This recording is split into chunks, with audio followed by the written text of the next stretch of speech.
Greetings and salutations. I would like to welcome everybody back and some of you for the first time to the Full Sport Press Podcast, the premier sports podcast for the consummate sports fan. And this is your one-stop shop for all sports-related news and topics. I am J-Ho. Oh, my bad. Jeff is not in the building again this week. Shout out to Jeff. He'll be back soon. What up, Weezy? How you doing, brother? What it do? What's going on? What's going on? Coach Light back in the building. Say what's up, Cal. What's going on, fellas? What's going on? How is everybody doing? Doing good, man. Doing good. Episode 332. We're moving on to part 2 of the 2020 NFL Top 7 series with the wide receivers and tight ends. FSP style. Always FSP style. Better damn know it. Better than believe. Let's kick it off, man. Best of the week, Weezy. What you got? Oh, best week for me. I doing grocery shopping, man. I went by the bread aisle and I seen Krispy Kreme got some pumpkin spice and I couldn't resist myself. Clusters, and that's my best of the week. Well, they good though. Usually I'm used to seeing a donut. You frisbee in the joint. Nah, these are good, man. These are good. But I'm a big, pumpkin spice and that type of like that type of. I like that type of flavor. So who knew? Yeah, so, I like pumpkin spice too, Weezy. I might have to check those out myself. Check those out. Get them and go about 10 to 15 seconds in the microwave. Get a little salty.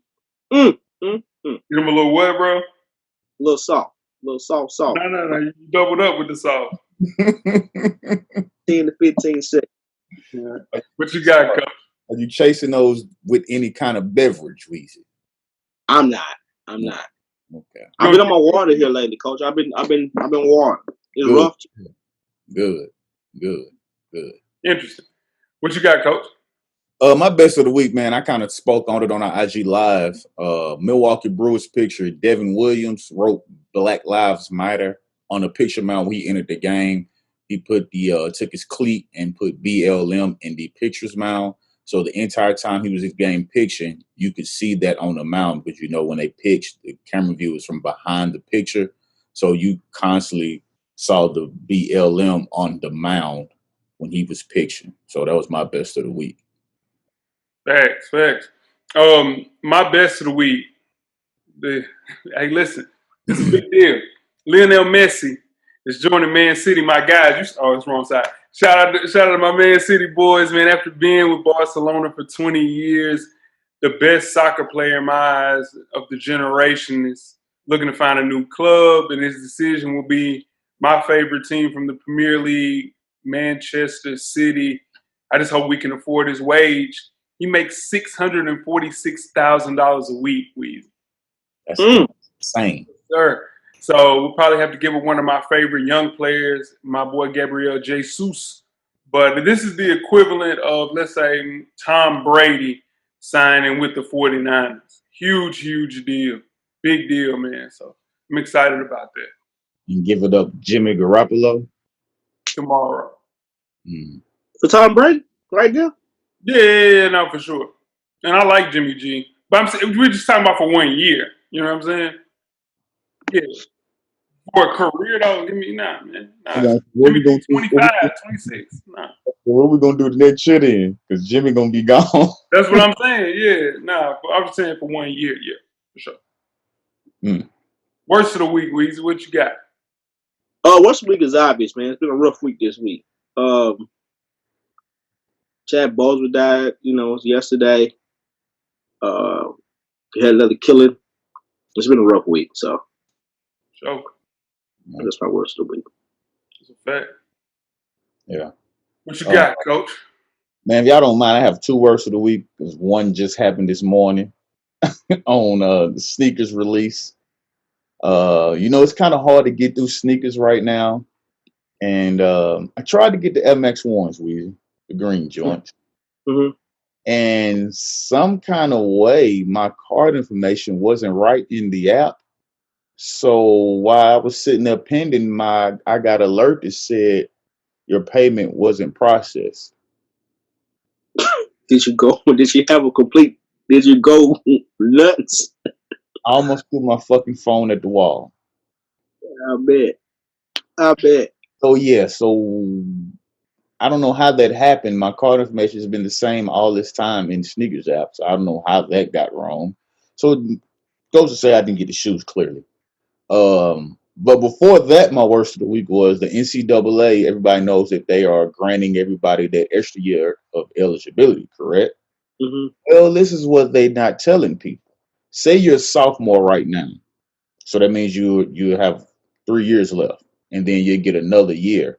What they're not telling people is that that extra year that you're gonna get, which should be considered your 5th year, the school is not required to cover the bill for that 5th year. They can say we want to go on a different route and bring and give that scholarship to this high school kid. So you can still come and play for, and you have that eligibility, but you have to pay for it yourself, or you can just find another school to go to. NCAA for sure. That's trash. My worst of the week is very similar to you with the sneakers app. Worst of the week, man, is Kobe Day, man. Mamba. I'm a Kobe fan. Every listener follows Full Sport Press knows that. I was unable to purchase one pair of the shoes, not one. 5 sneakers were released. You mean to tell me I couldn't get one? And here's the thing: it's people that would not even purchase these shoes if he was still with us, but they're getting them to flip the shoe, which in turn is not allowing people like me who have purchased Kobe's his entire career to get a pair. So something has to be done. Nike got to figure it out. Damn resellers, man. It's the worst, man. It's trash. Sucks. Yeah, for sure. What So else? I'm telling you, Crocs. Crocs all 2020, 2021. We in Crocs. Holla. it's because we in the house. So, stat of the week, man. Shout out to Wikipedia for this find. Randy Moss, Larry Fitzgerald, and Terrell Owens never led the league in receiving yards, despite being second, third, and fourth in receiving yards all time. Wow. I mean, they were playing with some dogs then. It was in situations where people were killing. Mm-hmm. Shout out That's to that fine, man. that just goes to show that they're consistent. What that means too, though. Oh, yeah, nah, consistent. Never led the league in receiving yards, but definitely both. Well, all 3, top 5, for sure. Most definitely. And make sure you check us out on iTunes, Facebook, IG, Google Play, Stitcher, Spotify, Beyond Pod, YouTube, and of course the SoundCloud page to catch up on the full archive of past episodes of FSP. How do you do that? Just search Full Sport Press Podcast. When you get through doing that, make sure you check out the On Deck TV Hip Hop Podcast with Animal Brown and Spike Blue every Wednesday. The latest issue is up, the Nas King's Disease episode review. Great album by Nas. Great album by Nas. This is just what we've been waiting for him to do, to get some people to make some different kind of beats from the rap over. And he hit a home run with this one, man. I like the Album of album. the year. Album of the year. Yeah. Album of the year, he said. You Have heard you it. listened to it yet, Weezy? No. Let's move right along, man. Fresher Than Your Average podcast, featuring myself and Animal Brown, is a self-help fashion podcast directly related to improving everyday fashion. We have a new FTYA Friday, Copper Drop, analyzing the weekend's biggest sneaker releases. That was very unsuccessful at purchasing. Pull up on us, IG, youtube.com/reveal, directly for the culture. Where your kicks? Cop responsible. Can't even cop responsibly. Can't even do it. Can't even do it for sure. Now, tweet us with questions throughout the week at Full Sport Press. Don't forget to comment and give us a thumbs up or a thumbs down on the YouTube page. On the iTunes page, please rate and subscribe. But more importantly, don't forget to tell a friend. Tell a friend. To tell a friend. The Revolution will be podcasted. And before we get started with the first half, Weezy, do you have a yellow box of Cheerios award recipient for the listeners? I do. This week's award recipient is Brian Urlacher, man. Linebacker, Chicago Bears. Yeah, no, it is for sure. On Thursday, former Chicago Bears star linebacker, Hall of Famer Brian Urlacher took to Instagram to share some controversial comments on the entire situation that's going on within the NBA bubble and singled out NBA players' strike in the process. He said, and I quote, Brett Favre played Monday Night Football the day his dad passed away, threw 4 touchdowns in the first half, and was a legend for playing in the face of adversity. Urlacher posted an Instagram story as well. NBA players boycott the playoffs because a dude reaching for a knife, wanted on a felony sexual assault warrant, was shot by police, end quote. He also liked an Instagram post that called for Kyle Rittenhouse, who's accused of opening fire on a group and killing 2 people during protests in Kenosha, Wisconsin, to be released from police custody. What the hell is up with Brian Urlacher? His true colors shown. That's all. Ain't nothing up with him. He just showing who he really is. Can we blame CTE for this one? Hell no. Hell no. Yeah, no, for sure. You listen. There's so many people that we praise day to day that probably feels exactly like Brian Urlacher does. It's just he's not liquored up enough, or she's not liquored up enough, and have the courage to say that, and just haven't been outed yet. That's the only difference. A bunch of you, I like to see them show their true colors so I can move accordingly. Mm-hmm. And Brian Urlacher showed his true colors, and it's he's on that list now. It's a short list, but it's a list for sure, and it's growing. It's growing for sure.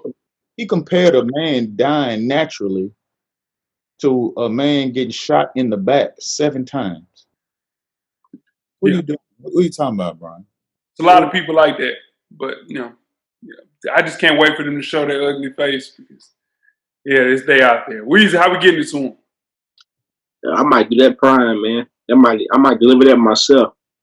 Yeah, don't do that. Don't do that. CTE is real. Don't do it yourself. We got people to do that on staff for sure. We're gonna get that too, Brian Urlacher, for sure. Just not by Weezy. You guys ready to get started with the first half? Yeah, let's go. Let's go. The first half is underway. First half, the hottest sports news like we do each and every week here at the Full Sport Press Podcast. Before we get started, I am J.O. It's your boy Weezy. What do you do? It's your man, Coach Locke. Locke, where can they find you on social media, my brother? Man, you can find me at IG and Twitter at Locke_the_great. That is THA. Have a conversation with me. That's fact. Where you at, Weezy? I'm on FSP_Weezy on IG, and I'm at How Weezy on Twitter. Yeah, you are. I'll let you for sure. And I'm J-Hove on Instagram and Twitter. Pull up on me on Twitter. Yeah, on Twitter for sure. Pull up. 2021 is the key. You're going to let them in the kingdom in 2021. Hey, man, it might help the world out, man. We need it. Shit. We need it. 2020, boy. Yeah, it might help the world out. Yeah, man. Let's kick off things with the NBA. Athletes across the NBA, the WNBA, Major League Baseball, even MLS, and the NFL refused to practice or play games on Wednesday after police shooting of Jacob Blake in Kenosha on Sunday. 3 NBA playoff games that were scheduled for Wednesday night were postponed after the Milwaukee Bucks initiated the protest without anybody knowing. As there were 3 more matchups on Thursday, the NBA players agreed on Thursday, resuming this season today on Saturday. Was this the right decision for the NBA players? I think so, man. They had to take a stand some kind of way. A lot of people saying didn't do anything because they're right back playing, but some had to be done. We can't just let them do that and then just act like another day goes on. You know what I'm saying? Yeah, something has to be done. So yeah, they took a stand. It started somewhere. Yeah, man, they did it right, man.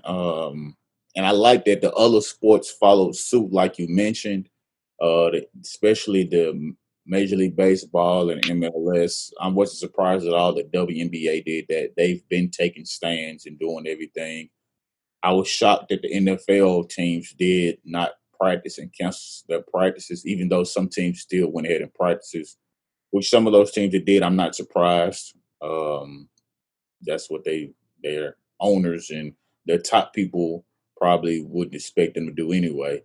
But it's good that they did this. You know, it's still bringing attention to it. I didn't think it would last the whole playoffs like some people thought. I knew they would eventually start playing again, but to see them take this stance was a big deal because it's the first time we've seen this. We haven't seen teams actually say, you know what, we're not playing a game, especially of a magnitude of a playoff game.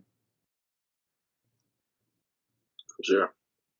Sure, man. I think it was the right decision. What happened Wednesday, it was powerful. It was a statement. Right now, the NBA players, the WNBA player, MLS, even football, the power is in their voices. So the cameras are rolling. The world is listening right now. And maybe we can get some stuff done, you know, like getting these officers, crooked officers, off the street permanently, you know, bringing more focus on these police unions that's protecting these wrongfully hired, wrongfully just put around the wrong people, police officers. Justice is also getting a no-knock warrant, lobbying them to get that ban nationwide, demanding police departments committing more time and more money to training. The NBA, the WNBA, the NFL, MLB, with their power, they can do that right now. They can demand accountability from politicians and people that are in office. If elected, these things will be a part of their change. I think the voices of, you know, some of your not prominent players like George Hill would have been muffled if they weren't in the bubble. So getting people to vote, they said only 20% of NBA players are registered to vote. So now the whole mission of this bubble is to get every NBA player registered to vote. 100 NBA employees are making call to legislative offices. Players won't help, and this can only make small changes, but it's more changes with this platform in the bubble that they can make than they could without it, man. So never lose your platform. Always use it, for sure. Most definitely, most definitely. Sticking Well, to sticking to the NBA, times that are never good, but we see happen every year. We had a few coaches that have lost their job and were fired. And we'll start with Pacers head coach Nate McMillan. After being swept in the first round of playoffs by Miami, they decided to part ways with Nate McMillan. Now, he had a record of 183 and 136 in 4 seasons that included a record of 3-16 in the playoffs. He was swept in the first round of the playoffs the last 2 years. The odd thing about this is they had just reworked his final year of his contract and added a team option for the 2021-22 season. Now, injuries have played his stint. He played all of last season without star Victor Oladipo. And in his playoffs this year, his all-star forward, Domantas Sabonis, wasn't playing. He got hurt. And Victor Oladipo wasn't 100% either. So was it fair or foul for Nate McMillan to be fired? I think it was foul. He didn't like everything Coach just said. He didn't play without Oladipo. Sabonis was hurt. He didn't play with his stars. So you're only good as your talent. And I know they wouldn't have got the first round, obviously, but and plus he just lost Paul George a couple years ago when he got the first round. So it was tough, but it's just part of it, I guess. Yep. We'll start with Nate McMillan. Like he lost. It was started in 2017. He lost by a combined 16 points to Cleveland. And then 2018, you lose to Cleveland in 7 games. Both times they went in to win or play in the finals. 2018 and 2019, you lose Oladipo. 2020, no Sabonis. Under his watch, Oladipo turned into an all-star. Under his watch, McMillan turned Sabonis into an all-star. This is a wrongful termination. And I think it'll set back that franchise at least 5 years. You don't lose a coach that cultivates talent the way that he did, just strictly off of, circumstances. Yeah, he was 3-16 in the playoffs. Look who he ran up against. Look at the injuries that he had in front of him. Look what he had to deal with. I've seen people keep their jobs and done less. Mike D'Antoni keeps a job, and he loses the exact same way every year, and he has a full staff and a full roster. So, yeah, that's bullshit. All right, moving on to Brett Brown, Philadelphia 76ers coach, who was fired also. And Brown went 221 and 344 during his stint, which a few of those years they were tanking for picks, which is second, third year he had Embiid, who didn't play at all. Now he finished this season 43 and 30, and they got swept in the first round by Boston. Now we know in that series, Ben Simmons didn't play. Ben Simmons, who also missed 16 games in the regular season, and all of the playoffs, they were swept in their first round. Joel Embiid missed 22 games in the regular season this year. Now, my thing is, if Simmons doesn't get hurt in the regular season, they win at least 8 of those 16 games. If they win those games, that puts them in third in the East. And instead of them having to play Boston in the playoffs, they play Miami. It could be a different ball game. If Ben Simmons doesn't get hurt, that Boston series is a different ball game in itself. Now, the last few years he had to deal with the upper hands, bringing in and taking out players like Jimmy Butler and Tobias Harris. Well, we saw Tobias Harris in Game 4 leave the game in the third quarter with 2 minutes and 40 seconds left, and they were down 3 because he hit his head on the court. Who's to say they might have not won that game if he doesn't leave? Did Brett Brown deserve to be fired by the Philadelphia 76ers? I just think a lot of things didn't go his way. Injuries, uh, injuries, and a lot of shit, man. But yeah, I think he deserves to be fired. I do. He do. He would have been better off choosing a side and go ahead and breaking up Joel and Ben Simmons, and live and die with one of them instead of trying to make both of them work. I think. Brett Brown was wrongfully fired as well. Elton Brand deserves all of this blame. He's the person that paid Tobias Harris $180 million. He's the person that paid Al Horford $109 million at 33 years old for 4 years. It means you're going to pay him close to $20 million, and he's 37 years old. He didn't re-sign J.J. Redick. You let go of Landry Shamet. Those are catastrophic mistakes on a championship team. I had these guys picked to win it all with the nucleus that was around Ben Simmons and Joel Embiid. This is not Brett Brown's fault.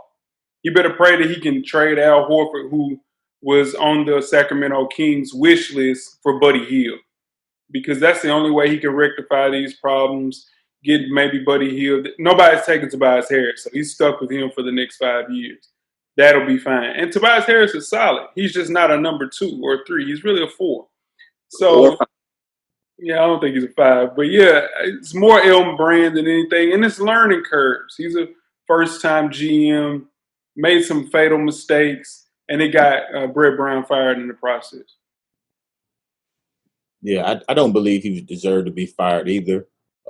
Injuries killed him. Let's just call a spade a spade. If Ben Simmons is not hurt, Joel Embiid doesn't get hurt those years, this is a different team. But you hit it on the head with the J.J. Redick. That team needed shooters. And so why would you get rid of J.J. Redick? That doesn't make any sense. That didn't make any sense at all. But I don't think neither one of those coaches, in Nate McMillan or Brett Brown, deserve to be fired. 100%. Before we get started with halftime, let's talk some NFL football. Earl Thomas signed a 4-year, $55 million contract with the Ravens last offseason. In his first year in Baltimore, he earned Pro Bowl honors after racking up right around 50 tackles. On August 21st, it's been noted to be very late to practice, disruptive in team meetings, and teaching the young players bad habits. On top of that, he was fighting the case with his wife where she pulled a gun on him. That's a whole nother story. Only 31 years old, the Hall of Fame safety needs a new NFL home because he was released by the Baltimore Ravens. Listen to this. Before we get to that, which team is the best fit for Earl Thomas? I think Earl Thomas is such a basket case right now. I don't think he's a good fit for no veteran Super Bowl contending team. I just don't. I think he's going to be a distraction right now, unless he goes to the Cowboys where he wants to go. He wants to go to the Cowboys. So if he goes there where he wants to go, he might be better. But anybody else that think he's the missing piece to a Super Bowl, he's just going to be a distraction. I have a couple of teams that could be a good landing spot for him. First, I have the Browns. They have the cap space. They lost Grant Delpit with for the season with his Achilles injury, and he would get to play against the team that just got rid of him, the Baltimore Ravens. So why not go to the Browns? Or you have the New England Patriots. They have plenty cap space, and adding them to their secondary that was one of the best last year already will put them over the top, no pun intended. Then you have my 49ers. We have 13 million in cap space, and adding them would do wonders for us, and he would be able to reunite with his buddy from the Legion of Boom, Richard Sherman. The only thing I don't think we will pull the trigger though is because we have Jaquiski Tart, and we have doesn't make sense to play him when you have these young players that are playing pretty well, even though we know he's a Hall of Famer. I just don't see them getting rid of Tart and bring him in and Ward in the back that we have already. I think, man, I got two teams, but I'll just stick with one which makes the most sense. First off, what the hell is up with ET? Punched the teammate. I don't know what was said to him and made him punch Chuck Clark, but to be sent home, it means a lot. It means that you're an all-pro safety. You get sent home for a punch. It means it was more stuff to that. But the Cleveland Brown makes the most sense. You just lose Grant Delpit to an Achilles tear. Godspeed to him. He's on a tough trajectory to get back. This is a perfect fit for him, man. Plays the same position, brings a wealth of experience to the table, pairing him with Carl Joseph, I think, is their safety that they have over free. You got $38 million in cap space. You can easily afford him for 1 year, incentive-laden deals. Signing him will fill that hole, and you need that veteran championship experience. Or you could go to the 49ers and, stick it to the Seahawks, who have been talking shit about you since you've been released as well. So I think the Browns will pull the trigger, though. They like to pass on a player that they need in that position because the person that they have as strong safety is 33 years old, nowhere is near as good as ET. So tough year for ET, man. Tough year for everybody, but really tough for ET. Yeah. Most definitely. You guys ready to get started with halftime? Let's do it. We're at the midway point. Enjoy all of the halftime festivities. Halftime, in case you missed it. Weezy's favorite coach, Will Wade, is in trouble again. I'm glad. Reporting the NCAA's enforcement staff received information that Wade arranged for, and I quote, arranged and offered and provided impermissible payments, including cash payments to at least 11 basketball players, student athletes, their family members, individuals associated with the prospects, and non-scholastic coaches in exchange for the prospects' enrollment at LSU. Sources told ESPN that LSU was among a handful of schools being investigated for potential rules violations in their basketball programs. The enforcement staff also investigated another potential violation involving Tigers head coach Ed Orgeron, who was accused of having an impermissible recruiting contact in January 2019. Will Wade finally be fired after his latest transgression? Nah, he plugged up. He plugged all the way up. He ain't gonna get fired. He should be, but he ain't. Yeah, I don't see him getting fired after this one. I think he'll find a way to wiggle out some kind of way. How, I don't know. With all the evidence right there, but something just tells me he's gonna find a way, man.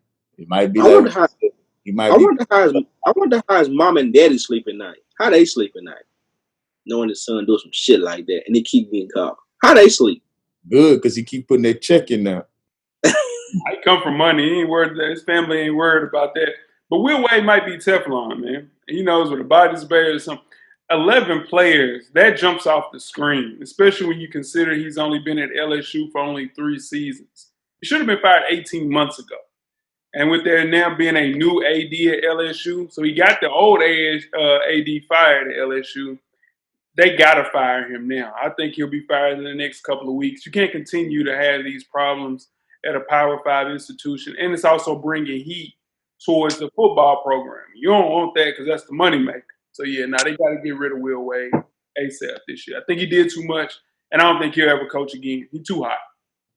Oh, shit. He going to coach again. No, he's not coach. Not coach, because it's got to – when you get fired like that, it's a no show, no cause. Nobody hires those coaches. Yeah, man. We know why. We know why he'll coach again. We know. Oh, man, that's rough. You guys ready to get started the second half? Let's do it. Go. The second half is underway. Second half, the 2020 NFL Top 7 Series, Part 2 with the wide receivers and tight ends. Before we get started, I am Jay Ho. I'm Weezy. What it do? It's your man, Coach Locke. We are back, man, with Part 2. We appreciate everybody that sent in a list with the wide receivers and tight ends. In the week prior to, we unveiled the quarterbacks and running backs heading into the 2020 NFL season. This week, we move on to the wide receivers and tight ends.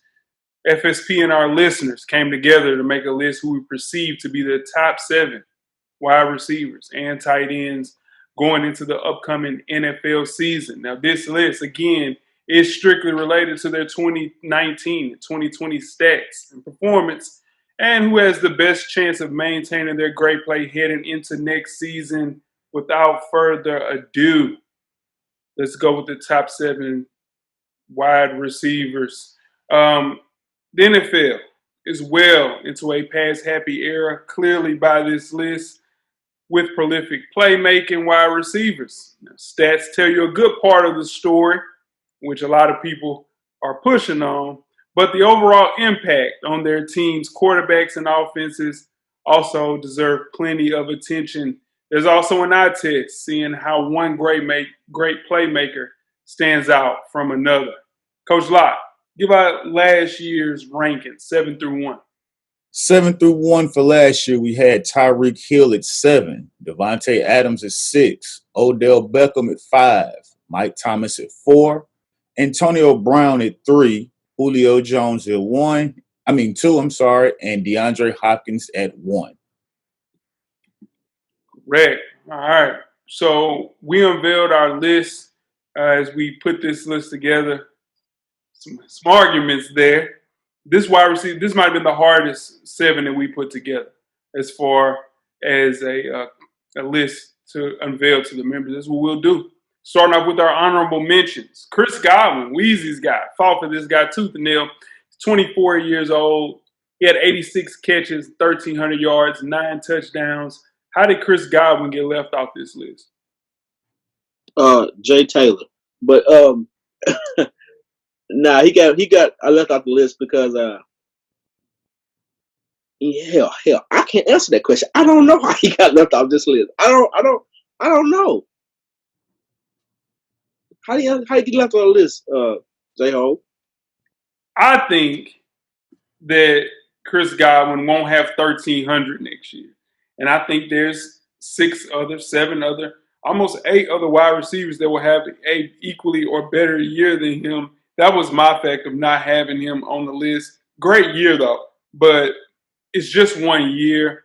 We've seen so many people be on this list 1 year and totally not be on the list the next year. So, needless to say, Odell Beckham, is not on this list, which is insane, So we can see a change in the guard of 7 for sure. I think he didn't make this list because 2 players on the same team, basically. It's going to be hard for them to maintain that again, even though it's possible with Tom Brady being a quarterback. But we'll get to the list about why. Yeah, no, for sure.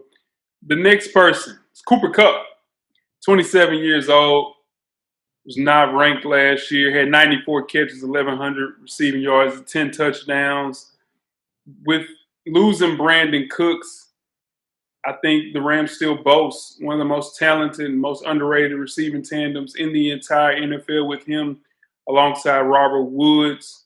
And I know DBs are always concerned about him. He rarely goes down without first contact. He makes the most of what he lacks in speed.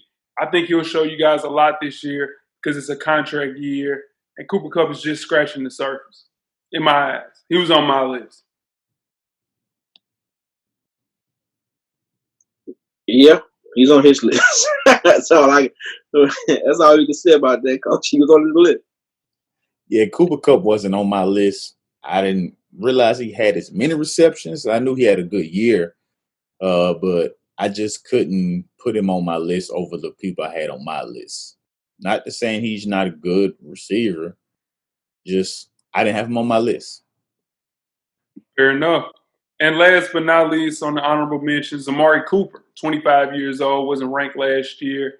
Had his best year as a pro, 79 catches, 1,100 yards, 8 touchdowns, and played in all 16 games. Here's the thing with Amari Cooper. I think that he will play again at a high level. Again, I think he's going to get caught in a situation where he's not going to have a better year than the rest of the 7 people that are in front of him. Hell, there might be some people on the honorable mention list that have a better year than him as well. And he's got to split time with CD, Michael Gallup, and Zeke. So he is more of a, not a fashion fan. I think he's a really good wide receiver. I just think there's 7 other wide receivers that are better than him for sure. I disagree with that one, but I was outvoted again on Amari Cooper. It's hard to have 1,000 yards, and you got a running back that had 1,000 yards also. And he's the number one. He's the number one running. He's the number one wide receiver on a run team. They're a running team with the best offensive line. So that's just me. I was outvoted. I had Amari Cooper on my list also. He's going to have another player added to their team, like you said, with Gallup. But I still think people are going to be more worried about Ezekiel Elliott, so they're going to still try to load the box to stop him. And Dak, he's in another proven year, basically. Even though he got the franchise, he's going to go out to prove that he's the quarterback to deserve the money that he wanted. So I think he's going to really be trying to throw the ball a little more. And we know Amari Cooper's going to be the guy he's going to be looking to.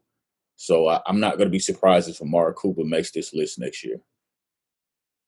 Other wide receivers that were getting some votes, Stephon Diggs got some votes. He's going into a Josh Allen situation. Odell Beckham. Yeesh. And last but not least, Allen Robinson, who had a better year than everybody we mentioned besides Cooper Kupp. So let's move right along to the list. Who we have coming in at number 7, Coach? At number 7, from the Kansas City Chiefs, we have the Cheetah, Tyreek Hill. Now, Tyreek Hill had another good year like he does, considering missing games. He had 58 receptions, 860 yards, 7 touchdowns, 14.8 yards per catch on 89 targets. And he did miss games. And like we always know that, and Weezy talked about, told us that Pat Mahomes missed a few games too. So with those games that he missed, those stats probably are a little skewed. But Tyreek Hill is just a one-play explosion. At any point in time, he can take one pass and be gone to the house. And you don't have a lot of receivers that have that capability no matter where they're on the field. You have big possession receivers that will get you down the field, but we know Tyreek Hill is just one move away from going 70, 80 yards down the field and nobody can do anything about it. Yeah, 7 on this list. It seems like it's crazy. Some doesn't seem like it's nuts, but he didn't play enough games. He got hurt. When he got hurt and Patrick Mahomes got hurt, that hurt the stats. Next year, he'll probably have 1,300 yards and 12 touchdowns. Easy. He gets to roam free with Patrick Mahomes and gets to find a hole in the offense because nobody can cover him from 10 seconds. Yeah, I don't got a problem with that. But he won't be 7 next year at all. Last year he was ranked number 7, and I think it's a testament some boys because he had 1,500 last year. He only had 860 this year. Tyreek Hill is the most explosive player on this list. Hell, might be the most explosive player in the entire NFL. He has something over everybody in the single list. Nobody has this. It's an electrifying speed. It's insane. Almost unfair that he's a home run hitter at any moment of the game. I think it's just one of those players that players got to account for him every time. Every time he's on the field, one false step, he's going to the house. You mix that in with Pat Mahomes and his crazy skills. Must see TV, man. I think he's going to have a great year. Going to play at least 15, 16 games. And he'll move up this list 100%. Number 6, we got Devontae Adams, 27 years old. He was ranked number 6 last year as well. He had 83 catches, 997 yards, 5 touchdowns in 12 games. How you guys feel about Devontae Adams at 6? Devontae Adams at 6 seems like it's far-fetched, but it's not.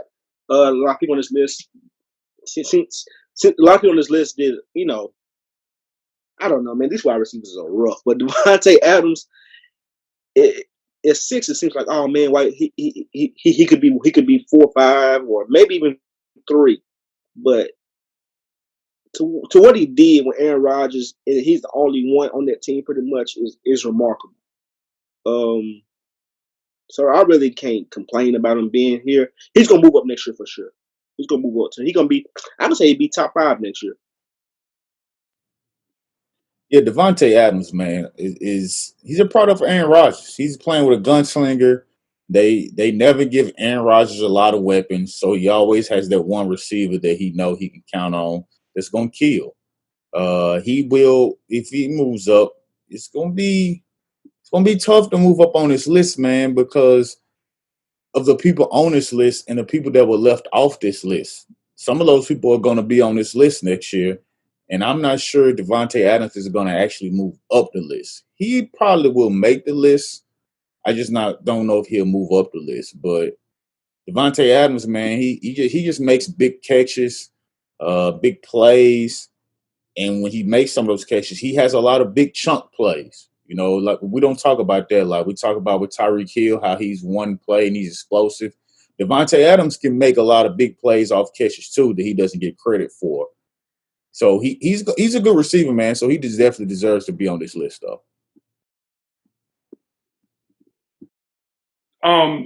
Like you guys mentioned, him and Aaron Rodgers have crazy chemistry. And he's one of the best at kind of working the sideline, using his body to kind of shield off defenders, catching those back shoulder throws, and consistently a reliable red zone target, which kind of keeps him at the top of the touchdown leaderboard. He just never gets the full credit for the route running that he does. I think he's top 3 in the entire NFL as far as route running. He's just the only wide receiver on the team that Rodgers completely trusts, and which in turn will bring more attention towards him, which could affect his stat line next year because they still don't have anybody. Even at the tight end position, they got worse. They're going to rely on the run a lot this year, and it still won't affect the fact that Devontae Adams will have 100 catches, 1,200 yards, multiple double-digit touchdowns. Special play. And number 5, who we got, Coach? At number 5, we have Mike Evans from the Tampa Bay Bucks. His 2009 had 67 receptions, 1,157 yards, 8 touchdowns, 17.3 yards per catch on 118 targets.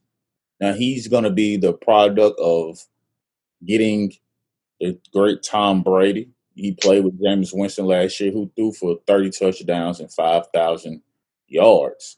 So he was definitely getting his targets. He's got his yards. But he's going to have somebody that's a little more seasoned coming in. And like he mentioned, he has Chris Godwin on the other side of him. But Mike Evans is a big receiver. So he's difficult to cover. You get in the red zone. He's bigger by far than most of your DBs. Not too many DBs that size in the league. But with Chris Godwin on the other side, and now you're going to bring in Gronk at tight end with Tom Brady, it's just going to make it a little easier for Mike Evans. It's going to have more options. And Tom Brady is going to know how to get the ball to him. The only thing, like Jay likes to mention a lot, is can Tom Brady throw the ball down the field the same way? That is what remains to be seen. If he can still get the ball down the field, Mike Evans will be right back on this list around this same area on next year's top 7 wide receiver list. To everything Law just said, I agree with. I think he'll be right back on the list next year. To all that, I don't think his yards will be the exact same. He got too much help on that team. Gronk, OJ Howard, too many weapons on that team. They got that Scotty Miller dude playing the slot.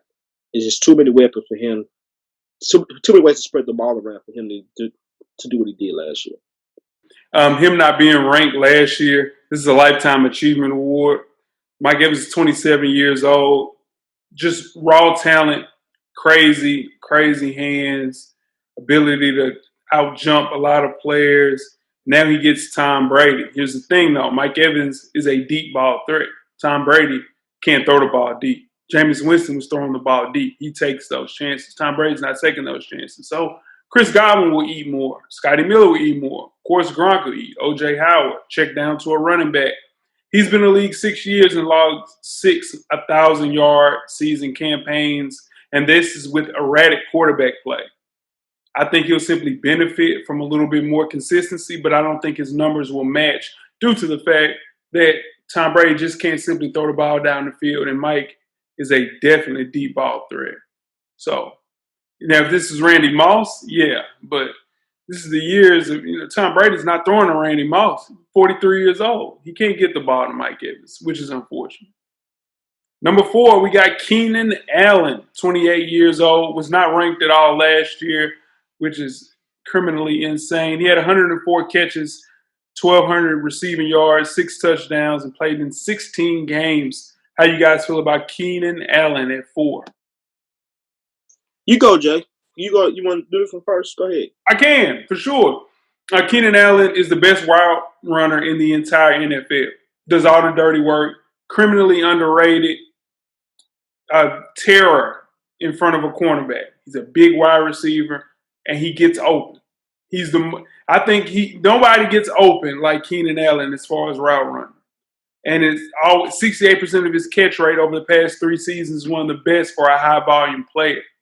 People thought back-to-back seasons he got injured. Oh man, he's injury prone. That's why he never made this list. Now they can't say that because it's back-to-back years, 70-plus catch seasons. I think his numbers will dip a little bit because Tyrod Taylor is a little bit conservative, but at the same time, he's going to be a safety blanket, and he's always open. So he's going to get the ball to him. Barring any injuries, he is right where he needs to be, for sure. Yeah, for everything he just said, man, I can go with that. I mean, he's a part of the Phillip Rivers. Phillip Rivers is a gunslinger. He loves throwing football. I think it may be a little bit of a drop-off this year with Tyrod Taylor. Tyrod Taylor's a more safe passer than Phillip Rivers was. Plus, they got Austin Eckler they're going to defer to a lot. But other than that, everything Jake said, Phillip Rivers is good. I said Phillip Rivers. I'm sorry. Keenan Allen is good, man. Yeah, not too much more to say, man. Y'all hit all the key points as far as why he's on this list. Exceptional route runner. We know that. Had him on my list. Some people didn't have him on their list. Don't understand why. Don't understand how. But that's neither here nor there. But he's just a great receiver, man. If the ball comes his way, he's going to catch it. And he's going to be open because of the great route running he has. So he's going to be on this list next year. I don't know if he'll be 4th next year, but he's definitely going to be on this list next year, I believe. All right, moving on to number 3 on our list. We have DeAndre Hopkins, who has a new home, as we all know. Now, in 2019, he had 104 receptions, 1,165 yards, 7 touchdowns on 11.2 yards per catch on 150 targets. Now, DeAndre Hopkins, man, is considered one of the best receivers by people, and rightfully so. He played with quarterbacks that wasn't good, still dominated. He got Deshaun Watson down in Houston, and it just made him that much better. This is a guy that doesn't drop the ball. If the ball comes his way, he's gonna catch it. It just is what it is. He can do anything you need him to do. He can run the deep ball. He can run routes. He's just good. And I was highly shocked when the Texans got rid of him. He's just a playmaker. No matter, you can double team him. If he's in single coverage, he's definitely gonna make the play. But even on double teams, he makes those plays. I just hope that he can keep it going with Kyler Murray. This is going to be Kyler Murray's second year. So it's going to be interesting to see what kind of year he has with him out in the NFC West and with the Cardinals. Yeah. Same thing like you said about D-Hop. D-Hop, special player. The Texans got rid of him for nothing, pretty much, for David Johnson, which I don't know how that even happened. D-Hop, he don't miss anything. He don't drop anything. But at the same time, he's going to play with a younger quarterback. He's got to get some cohesiveness with him. He's got to get some rhythm. He ain't just gonna come out the gate catching everything. I don't think he's just gonna do that. They still got his safety blanket over there is still what's mother Fitzgerald. Fitzgerald. And then they got Jay's boy Kirk, like Christian Kirk. So, he's gonna be on the list next year, but I just don't think he's gonna go out there and just kill like everybody think he is. He ain't Randy Moss. Wow. He was ranked number 1 last year, and I think he's still the best wide receiver in football. He's the only person on this list is going to a new team, but it's not like he's going to play with Josh Allen like Stephon Diggs. He's going to play with Kyler Murray and an offense that's going to be catered to him. For him to have a down year and you have 104 catches and 1165 and 7 touchdowns, that lets you know where you've set your precedent throughout your career. For the last 3 years, he played in 46 of possible 48 games. So in turn, he's reliable. And he has the best hands in the entire NFL. So add in the fact that he is a ball tracker and the fact that he makes crazy catches, fancy footwork, top 2 or 3 as far as footwork, special talent. With all the weapons that he has around him, he's going to be free. He's never had this much talent around him at the wide receiver position in his entire career, except when he was in Clemson. So in the NFL, he's going to kill. He will have, I would say, top 2-3 years of his career with this air raid offense that Kingsbury is going to do. And it's going to get Kyler Murray into the national spotlight, and he'll be happy for that, for sure. Moving on to number 2, Julio Jones at 31 years old. Last year, he was ranked number 2. This year, he had 99 catches, 1,300 yards, and only 6 receiving touchdowns and played in 15 games. How do you guys feel about Julio at 2? Only reason Julio's at 2 because he don't catch touchdowns, man. That's the only reason he's at 2 because he doesn't put up 10 touchdowns a year. He put up more than 10. If he put up 8-9 touchdowns a year, he'd be number 1 on this list consistently. I think consistently. Yeah, Julio, he's getting a little older. He's 31, still a bigger receiver. So that's something that you don't lose. It's not like he's relying on his speed, to get open, which he had speed when he was younger, but as you get older, you lose some of that speed. But he has something you can't teach, and that's his size. Then what else is going to help him that he's been playing with the same quarterback going into their 10th year. And Matt Ryan and the Falcons, they're like a roller coaster. 1 year they're good, next year they're not. 1 year they're good, next year they're not. So I think he's going to have another year where he's going to have the same, 90 to 95 receptions.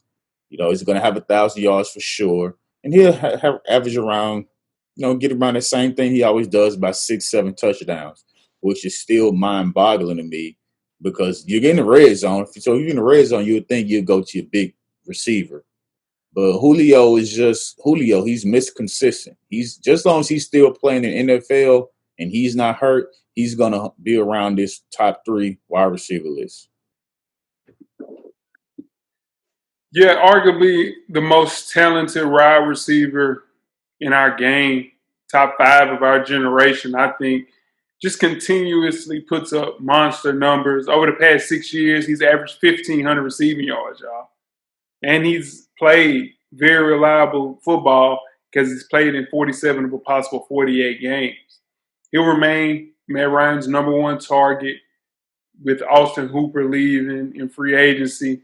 But here's the thing. Calvin Ridley is having a breakout year in 2020. I think, barring any injuries, he's going to kill. He's looked great throughout training camp. Atlanta's defense is also likely to remain an issue with this team as well. So that would be plenty of volume for Julio to keep these guys in games again, as usual. This is another great year for Julio. I just think DeAndre Hopkins will have a better year. Who we got at number 1, Coach? Number 1, Michael Thomas, the New Orleans Saints. 2019, he had a monster record-breaking year. He had 149 receptions for 1,700 yards, 9 touchdowns, 11.9 yards per catch on 185 targets. This is another guy that he doesn't drop the ball. He's smooth out on the field. He's playing with Drew Brees, who's one of the most accurate quarterbacks ever in the NFL. And he had a catch rate of 80.5%. It's nuts.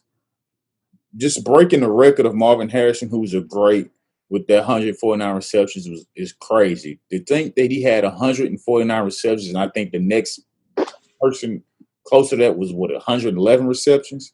So to have more than almost 40 receptions than the second player in the NFL is crazy. He racked up 582 yards after the catch. That's after he caught the ball, he got another 582 yards. That's just insane. You almost have half of 1,000 just on yak yards. That's why he's number 1 on this list. And just as long as he's playing with Drew Brees, he's going to continue to be at the top of this list. I think Locke said it all in that one. He had a great year. Only my problem is with him is he'll run a 1 yard route and catch the ball. That's like a lot of those catches came from 1 yard routes, man. I think it was more like he was a running back at times, like because they didn't have one, so they would throw it to him like a run, like treat him like a running back to get 4 or 5 yards. He'd run a quick slant off the slot, boom, he'd catch the ball. So it wasn't like it wasn't like he was running like 16, 15-yard routes and catching 150 of those. It wasn't like that at all. He was running a bunch of screen passes, bubble screens and 2-yard routes to me. You got to get those yards after, though. 582 after the catch, that's a lot. That's a lot. I mean, he was ranked number 4 last year, guys. And to be number 1 on this list, you have to put up a year like this where he kind of separates himself from the pack. And he did that. Can't argue with that, man. There are faster wide receivers. I think there's more electric wide receivers. But there's nobody in the entire NFL, the wide receiver position, that is more dominant on game day than Mike Thomas. Man. The crazy part is the second wide receiver on the list was Ted Ginn. He only had 30 catches on the team. So you knew exactly who this guy was going to. He was going to number 13. Drew Brees, Teddy Bridgewater, Taysom Hill. They're throwing it to Mike Thomas. And you can't guard him because he had an 82% catch rate. That means 82% of the time, if you're throwing to Mike Thomas, he's catching the damn ball, man. So what I think this year, a lot of targets as usual, a lot of catches because they still didn't add a lot of pieces per se. They still have Jerry Cook. They added Emmanuel Sanders. But this kid is going to continue to do what he's doing. A lot of those 10 to 12-yard gains that Weezy was talking about, cornerbacks hanging on his shoulders. But he's only 27, man. I don't think the best is yet to come. I think we've seen the best of Mike Thomas, but I think it'll still be very consistent as far as those numbers. So that's a great list, man. I kind of disagree with a couple of these things, but again, the listeners, I think we tried to do the best that we could do with these 7, which was tough. So number 1, Mike Thomas. Number 2, Julio Jones. Number 3, DeAndre Hopkins. Number 4, Keenan Allen. Number 5, Mike Evans. Number 6, Devontae Adams. And number 7, Tyreek Hill. One person that will make this list next year, fellas. T.Y. Hilton. T.Y. Hilton make this list. Rivers? Taylor You're right. Watch. Next year, person to make this list, Odell Beckham. All right. I'm going with Juju Smith-Schuster making this list. Gonna have a great year. He gets Ben back. He's known to target one wide receiver. He did the same thing with AB. I think he'll do the same thing with Juju barring any injuries. And look out for Cortland Sutherland too from Denver. Cortland Sutton is a dog. Watch out for him. Always, we talking about young wide receivers. You gotta talk about him. You also gotta talk about Laquan Treadwell. And I'm joking. Say, do we? Yeah, now Debo Samuel will have a good year too. Y'all ain't got none. They all hurt. Y'all need some. Yeah, we need some. That's a damn sure. Let's move on to the tight end position. Tight ends heavy this season. It's crucial to have a playmaker at the tight end in today's NFL. Weezy, who do we have 7 through 1 in the tight end rankings last year? All right, last year, number 7 was David Njoku. Number 6 was Trey Burton. Number 5 was Jared Cook. Number 4, Eric Ebron. Number 3, Zach Ertz. Number 2, George Kittle. And number 1 was Travis Kelce. For sure. Let's talk about some honorable mentions. First person on the list who received some votes, Hunter Henry, man. Coach Locke's guy. How you feel about Hunter Henry being left out? I don't like it. I think he deserved to be on this list. You know, he had 600 yards, 5 touchdowns, and he missed 4 games. There's some people on this list that only had maybe 30 yards more than that. But, you know, I was outvoted, and it happens like that sometimes. But he's been punished because of his injuries, which I understand. He missed 4 games. But, you know, I think he deserved to be on this list. If we were doing this list simply off potential, he would be top 5. But the problem is he's missed 23 games in 4 years, Coach. And he's just played just 12 over the last 2. He's going to kill this year, Coach. He's due for full season. Yep, I know. I'm saying, definitely got 800 to 1,000 yard talent. He's got to stay on the field, man. And the other tight end receiving votes, Robert Gronkowski. How you guys feel about that? That's blasphemy. Yeah, that you didn't play the whole year and you get a vote. I understand you think he's going to do something this year, but the requirements are based on last year's play going into this year's play. If you don't have any last year's play, you can't be on the list. Yeah, he was doing CBD oil commercials last year. So yeah, I don't know how they did that. Yeah, it's the 4,000 yard receiving seasons that he had throughout his career. Very dominant at the tight end position and the eye test. Having a year off, I think people are still having him in the top 5, even if you are out doing CBD stuff. Moving right along, let's go to the list, Coach. Who we got at number 7? At number 7, we have Jared Cook from the New Orleans Saints. And Jared Cook had a great year. You know, he only missed a couple of games. He had a 77% of his targets where he caught. He had over 90 catches for 1,100 yards. That's nothing to argue with. He's playing with Drew Brees, who, like we mentioned earlier, is Mr. Consistency. He's not going to miss any balls per se. He's going to throw the ball right to the target where he's supposed to be because he's that accurate.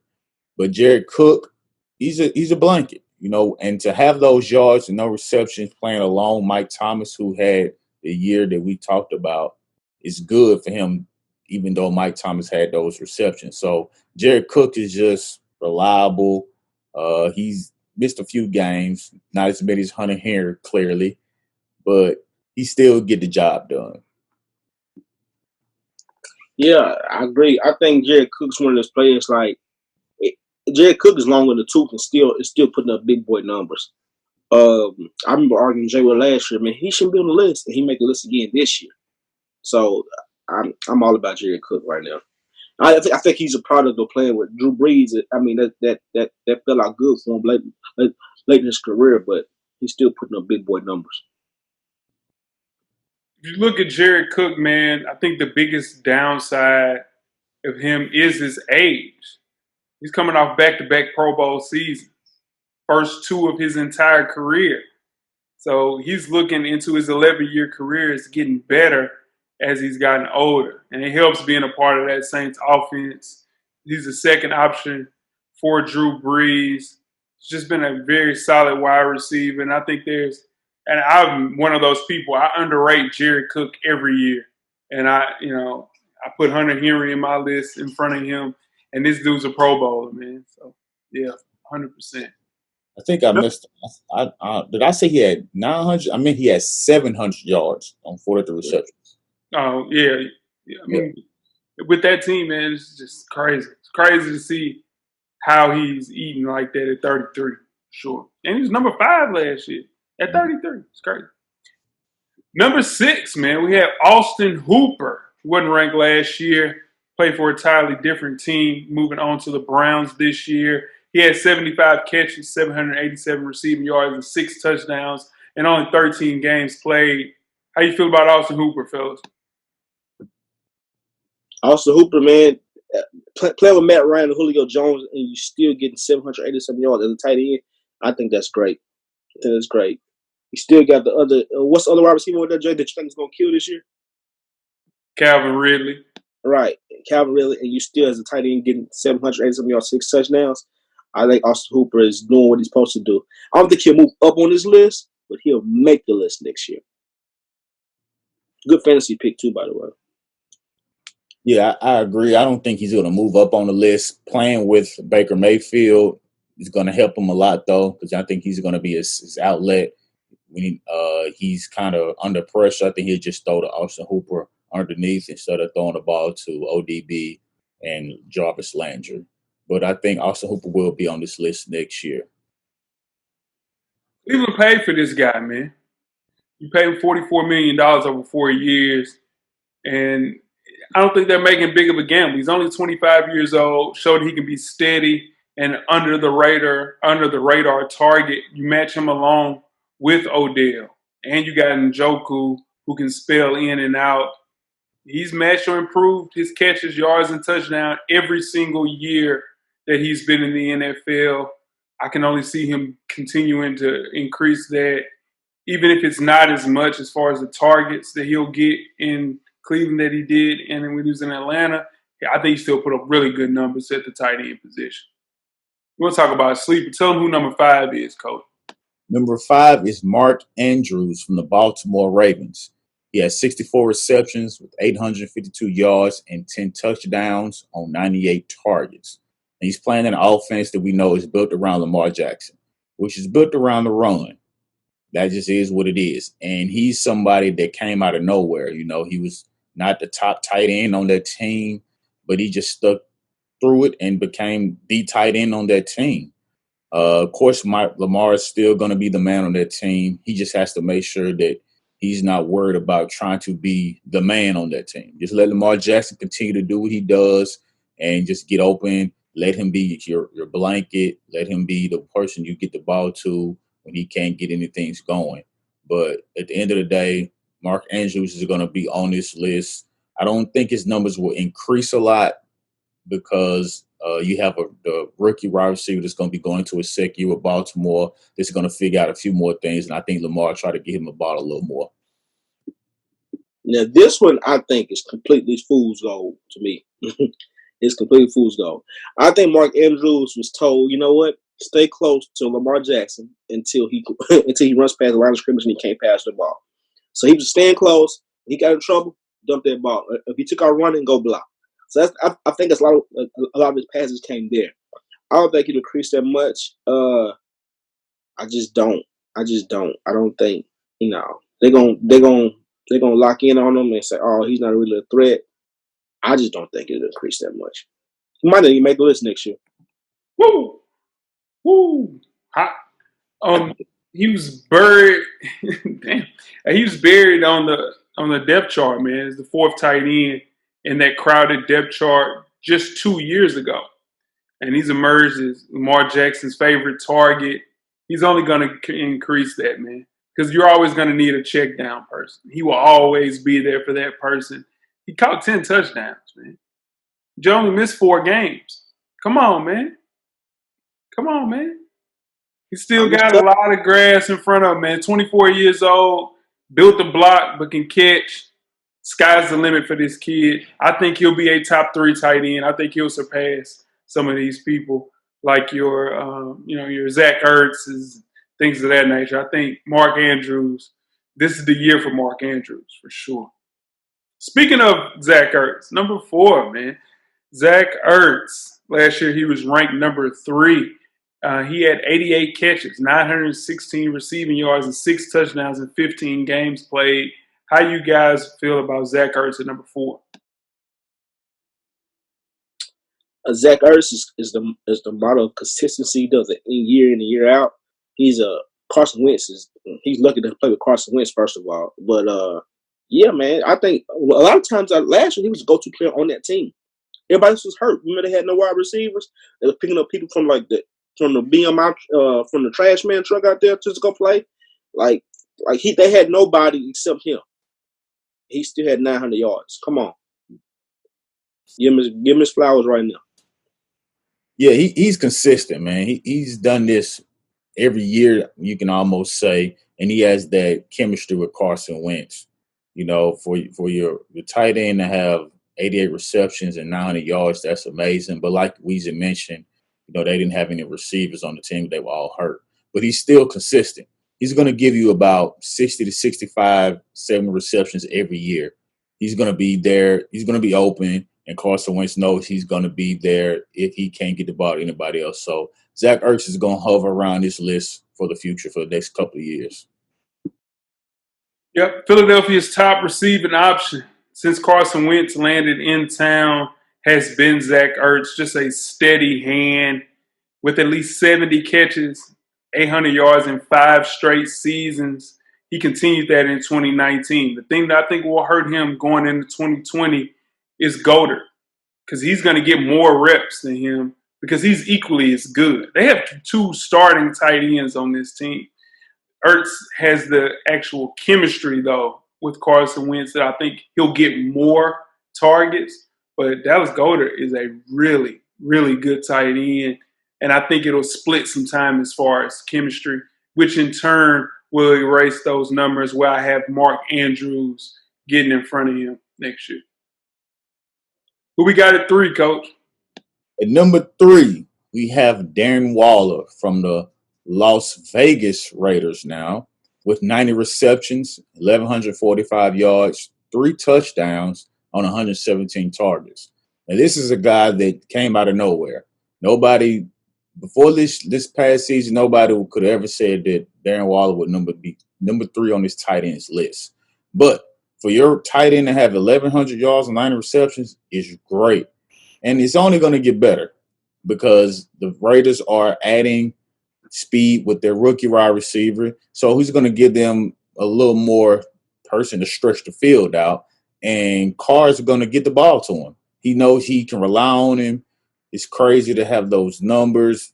Nobody expected this to happen. He's just somebody that came out of the blue and showed that he has the talent to be here. And now he's going to be around for a while. We don't know who's going to get him the ball, whether Carr can stay healthy or not. But he's going to be on the field. He's going to be open, and he's going to be on this list. I don't think he'll have 1,100 per se, but he's still going to make this top 7 list next year, I think. Nah, I don't think he'll have 1,100 next year at all. It's always a tight end that comes from the Raiders that always just pops out of nowhere. And I think that's probably much because because their quarterback can't throw the ball down the field. He throws to him. But yeah, I just don't see him being on this. I don't see him having 1,145 next year. I just don't. I ain't gonna pick him on a fantasy team. Sure. Right. I think this is the most safe pick at the tight end position if you're playing fantasy football. You don't go off for 90 catches and 1,100 by accident. You get a quarterback like you mentioned, Weezy, doesn't throw the ball down the field. because they didn't have anybody to throw down the field to. But in turn, his backup quarterback is Marcus Mariota, who always looks at tight ends, which I think will end up starting before the end of the season. And who was his favorite target when he was a quarterback with the Titans, Weezy? The tight end, Delaney Walker. Delaney Walker. So in turn, Darren Waller will have a great year in 2020. He is just one of those reliable targets, and you can't figure out a way to stop him because he's always going to be open because you're looking at Ruggs that's going 100 miles down the field. Got to worry about that. Marcus Mariota will be the starting quarterback for the Las Vegas Raiders, though, 100%. I agree with that. All right, let's move on to number 2, man. Killer Travis Kelce, 30 years old, man. Ranked number 1 on our list last year. He had 97 catches, 1,200 receiving yards, and 5 touchdowns, and played in all 16 games. Even though Patrick Mahomes threw him under the bus, got him hurt a little bit, throwing across the middle a lot. But in turn, he played in all 16 games. How you guys feel about Killer Trav at 2? He could be easily 1. I think he's the best wide receiver on that football team, besides Tyreek Hill. He's the best playmaker on there. He's a playmaker on that team. He ain't a safety blanket. They look for him as a playmaker. I'm serious. Other than Tyreek Hill, I said other than you missed that. No, you said better than Tyreek Hill. No, I said other. Bro, other you good. You know we're recording this. You know this is recorded. I said other than Tyreek Hill. You said he's the best playmaker on the team. And then you said other than Tyreek Hill. But if I meant to say other, I didn't mean to say better. Sheesh. Yeah, man. This top 2 with tight ends, they can go either way. It's just your preference. Whatever you want out of your tight end. Kelce had 97 receptions, 1,229 yards, 5 touchdowns on 136 targets. He can run any routes you need him to run on the field. He's a mismatch problem for defenses because you can split him out wide. You can put him in the slot. You can line up at tight end and run your routes because he's a tight end. But he's on a team with a lot of other weapons, and he's on a gunslinger team with Pat Mahomes, who's going to throw the ball down the field, who's going to keep plays alive and can throw any kind of throw on the field. So Travis Kelce being at 2 is not surprising. He could easily be 1 on this list. Doesn't matter. But he's going to be consistent. He's going to have these same kind of years. Next year, he's going to have around the same thing. he's a 5-time Pro Bowler, man. One always has been the last 3 or 4 years been my favorite tight end until we got George Kittle from Iowa. And he's been playing at a high level, but he's only 30, so I think we've seen the best of Travis Kelce. He's got 3 fewer seasons to go. I think you sign him to an extension for 3.5, 4 years. You're going to get the best out of him as much as you can. The way that he plays, though, is a little reckless. Some injuries are coming, unfortunately. Still stands out as Patrick Mahomes' most reliable target. 4 straight seasons, 80 catches and 1,000 yards. And he's only missed 1 game over 6 years, y'all. You can argue Kittle, Ertz, maybe even Darren Waller. But as far as consistency, as far as a person that you know is going to be there, is going to give you 7 to 8 catches a night, 100 yards, it's Killer Trav, man. One of my favorite players in the entire NFL. Who we got for coach? Number 1 on this list, we have George Kittle from the San Francisco 49ers.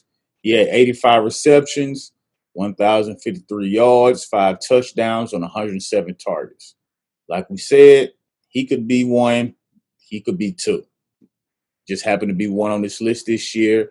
George Kittle is a tight end that can do everything like Kelce, except the one thing he does better in my eyes is block. And we're running team the 49ers. He's going to block down the field. He's going to help you run, and his highlights show that. He's just a animal, and I'm glad we paid him. Didn't know what was going to happen with that, but he's consistent too. He's going to give you the same thing every year. You don't have to worry about whether he's going to play hard. He's going to go all out, and he's going to catch the ball. He's going to get open. George Kittle is number one on this list. I ain't got no argument with George Kittle.